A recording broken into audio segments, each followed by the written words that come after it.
রাসূল সাল্লাল্লাহু আলাইহি ওয়াসাল্লাম শ্রেষ্ঠ নবী হওয়া সত্ত্বেও তার উপরে জাদুর প্রভাব পড়েছে, এটা কি স্বাভাবিক? হ্যাঁ, অবশ্যই স্বাভাবিক।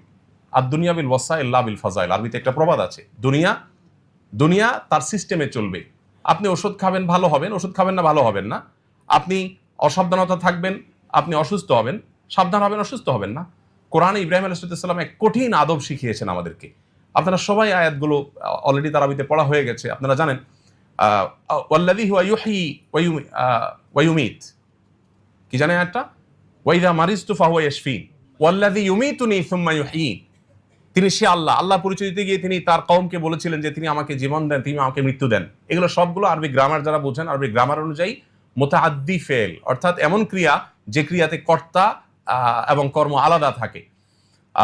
তিনজন ব্যক্তির প্রয়োজন হয়, তিনটা লাগে, কর্তা লাগে, কর্ম লাগে, যার পর কর্মটা পতিত হবে, তিনটা লাগে।